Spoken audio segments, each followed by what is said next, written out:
Hello, everyone, and welcome to the 32nd Annual Sedona International Film Festival. I'm your host, Carol Kahn. We are coming to you live on YouTube as well as Yavapai College, so make sure that you watch us throughout the week doing our interviews here from the media studio at Yavapai College. And Sedona is always known as the filmmakers' Sedona is always known as for the filmmakers, and I'd like to introduce to you our filmmaker. Please introduce yourself and your film. Yes, so I'm Emily Louisa Millan Eide, and I directed The Renaissance Prince. The Renaissance Prince. And what is the film about? It's about this young child prodigy within painting.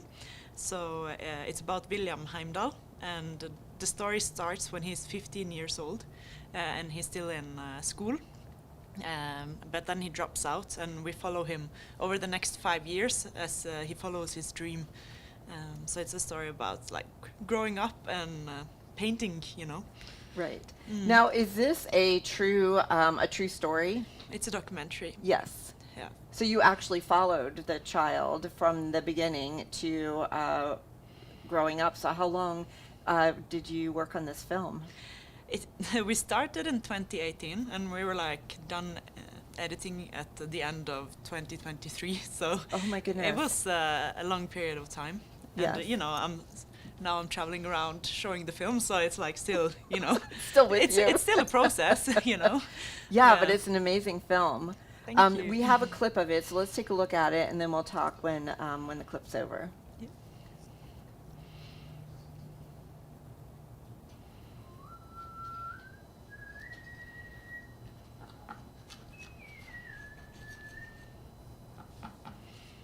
Navnet er William Heimdall. Jeg er født 2000 år for sent. Han har nærmest sjokkert det norske kunstmiljøet med sitt enorme talent. Han er bare 15 år gammel, men kaster ikke bort tiden på uvesentligheter.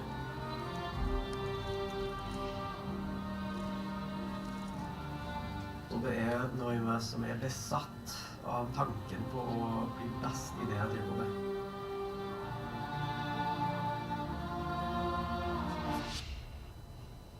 Heldigvis så er han bare 17 år, så han har mange år på seg til å få et litt sikrere håndlag med penselen. For han har en lang vei å gå som maleteknisk. Særlig sliter han med å få skilt på anatomien.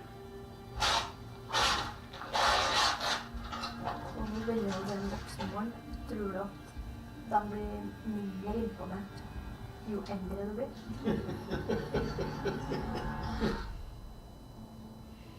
Hva i all verden er det jeg gjør? Nei, det er mareritt. My advice should be live.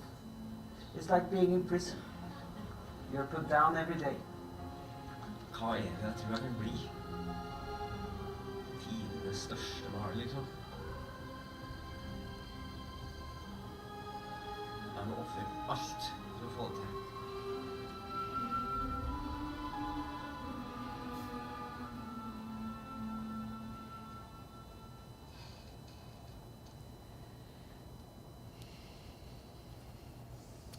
Wow, so this film, I mean, I watched the whole film, so it's incredible to see his journey.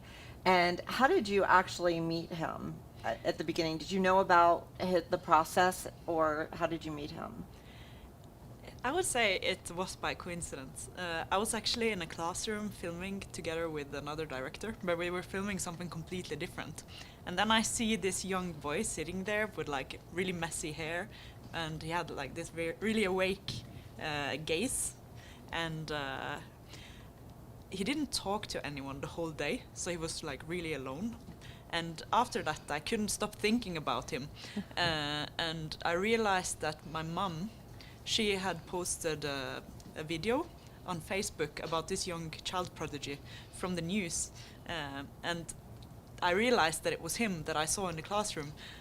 So at that time I was just starting my bachelor project in my studies, and I knew immediately that I wanted to make it about him, and then I just continued filming. Yeah.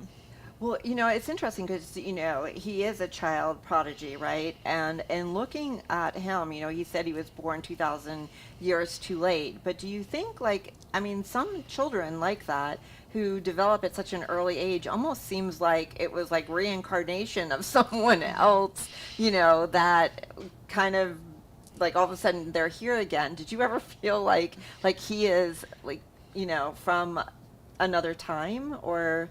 I know that's a hard question to ask, but like in watching that, that's kind of what I felt.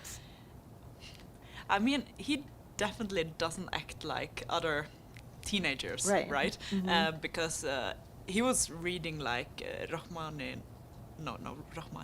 Yeah, no, that's the composer. But he was reading like Russian literature, and he was like listening to classical music already at like 14 years. So he really stood out compared Right. to other teenagers. And compared to a lot of adults also, I mean, he has so special interests. So he feels like a really old soul in a young body. And I think he's also, he read a lot and he's really reflected for his age. So you don't, when he was 15, I didn't feel like I was talking to a 15-year-old.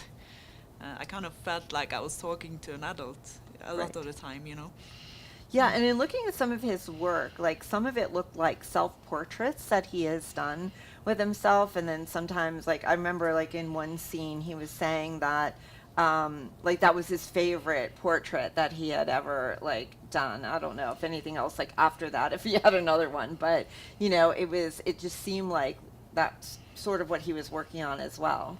Yeah, he uses himself a lot in the pictures, a lot of self-portraits. I mean, he's always available when he wants to paint, right? So it's really practical in that sense to paint himself. Also, I think in the beginning when he was painting, a lot of the pictures were kind of like dark and had like really dark names. But now, I mean, he finds love at the end of the film, and his paintings become lighter, and suddenly his girlfriend is also his model. So I think it's really interesting to see also how he is affecting how he paints. Right, Yeah. right. So do you stay in touch with him? Yeah, I talk to him sometimes. He's at the moment he's in Paris, or in France. His girlfriend, she's doing an exchange there, so he joined her. So now he's in France painting. And also after the movie came out, he kind of became like a reality star in Norway. So now he's like, on this farm living like it's 100 years ago. Or there was also like a painting competition for like different Norwegian painters to show who was the best in portrait painting. And also he had an exhibition in the biggest art gallery in the Nordic countries, which is in Oslo. And on the opening day, I think the queue outside was like more than 100 meters, like down the block. So many people wanted to come and see his paintings. And I think I talked to the people that worked in the gallery, and they said that they never had that many people come to an opening before. So that was pretty cool, and he sold paintings for millions of Norwegian kroner. Yeah, so he's doing pretty well. That's awesome. I'm Yeah. so glad that, it's inspiring to see, like, as a filmmaker, you knew him when he was 15, and now he's, like, 28 Yeah. years later. 22, 23. Yeah, yeah. Yeah, and then just to watch his life progress, it seems very interesting, so. It's been incredible to be allowed to, follow a person through these years. I think it's so important years in the life of a person, right? Where you like grow into adulthood, and you're like trying to figure out who you are and what you want to be, and it's also a really like vulnerable age. So like, I think it's was amazing to be able to, be a part of his life in those years, and witness it. Yeah, absolutely. So where is your film being shown here in Sedona? So there's a screening today at 10 past 4 at Harkins Theatre. So it's a pretty big room, I think. So Yes. there's a room for a lot of people. Hope So a get lot your of peop- tickets and come Yeah. out and see it. Yeah. It is a beautiful film. It's really interesting. It was very interesting to watch, and I love art, so it was, and the Renaissance and his style of painting, I think, was really interesting. Yeah. So thank you for bringing that here to us, and Thank you for having me. Yeah. absolutely. And from what I understand is that you're going to be visiting family that you have not met, and they're coming here to the film festival and to see your screening. So that's Yes. exciting. Yeah, they're coming. So family members, cousins of my mom, that none of us have ever met. They're coming to the screening afterwards, so I'm really excited about that. Good, Yeah. good. And how can people also find out about your film? Do you have social media or a website or something that people can check out? We have Instagram and also a Facebook page. It's called in Instagram the Renaissance Prince Film, and in Facebook it's Renaissance-prinsen dokumentar. So it's in Norwegian, but I do post about the film there. Also, I post about it in my private Instagram, which is called Emily Louisa Milaneide, or yeah, my name. Awesome. Beautiful name. Thank you. Well, Emily, thank you so much for being here at the film festival. We're so proud to have your film, and don't forget it's at 4:10 today at Harkins Theatre, so you can get your tickets. And don't forget to watch us on YouTube throughout the film festival. We're here in the seat Monday through Friday, as well as red carpets. And so we just love for you to keep watching and enjoy the interviews, and also check out Emily's film. So thank you so much Thank you. for being here.